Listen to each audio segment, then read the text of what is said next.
Praise lord. 60వ కీర్తన 11వ వచనం. మనుషుల సహాయం వ్యర్థము, శత్రువులను జయించుటకు మాకు సహాయము దయచేయము. భక్తుడు ఇక్కడ ఎవరి సహాయం వ్యర్థమైనదో, ఎవరి సహాయము అర్థవంతమైనదో గుర్తించి ఈ మాట రాస్తున్నాడు. ప్రవ్వా, మనుషులను నమ్ముకున్నట కంటే నిన్ను ఆశ్రయించటం మేలు. మనుషుల సహాయం వ్యర్థం. చాలా మంది మనుషులు మనతో ఉంటారు, మనకు సహాయం చేయటానికి సిద్ధంగానే ఉంటారు, మనకు సహాయం చేస్తామని కూడా అంటారు. కానీ కొన్నిసార్లు ఆ సహాయము మనకు సరిపోదు. వారు ఇచ్చే సహాయము మన కష్టానికి సరితూగదు. వారు చేసే సహాయము కొన్నిసార్లు మన పరిస్థితుల నుండి మనల్ని గట్టెక్కించలేదు. వారు చేసే సహాయము కొన్నిసార్లు మనల్ని ఇంకా ఇంకా దిగజారే పరిస్థితులు తీసుకెళ్ళిపోవచ్చేమో.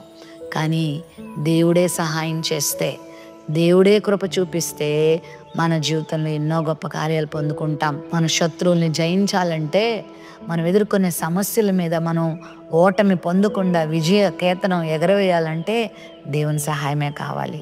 మోషే మరియు యెహోషువలు అమాలేకీయులతో యుద్ధం చేసేటప్పుడు దేవుని సహాయాన్ని కోరుకున్నారు. క్రింద యెహోషువ కత్తి చేత యుద్ధం చేస్తూ ఉంటే మోషే ఆ కొండ ఎక్కి చేతులు పైకెత్తి ప్రార్థన చేస్తున్నాడు. ప్రభువా, నీ సహాయం లేకపోతే వీరాతి వీరులు, పరాక్రమశాలులు, కత్తిని చక్కగా ఉపయోగించగలిగేటువంటి గొప్ప బలశాలులు మా దగ్గర ఉన్నప్పటికీ నువ్వు సహాయం చేయకపోతే మాకు విజయం రాదని మోషే చేతులెత్తి ప్రార్థన చేస్తూ ఉంటేనంట అమాలేకీయులు ఓడిపోతూ ఉండేవారంట.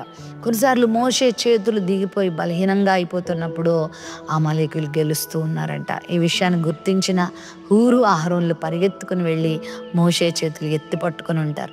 మోషే చేతులు ఎత్తి పట్టుకున్నంత వరకు అమాలేకీయులు ఓడిపోతూ వచ్చారు. విజయం వచ్చేసింది. యెహోవా నిస్సీ అనే అద్భుతమైన ధ్వజాన్ని అక్కడ వాళ్ళు ఏర్పాటు చేశారు. అవును ప్రియులారా, దేవుని వైపు నువ్వు చేతులెత్తినప్పుడు, దేవుని సహాయాన్ని నువ్వు కోరుకున్నప్పుడు నీ శత్రువు మీద నువ్వు విజయాన్ని చూస్తావు.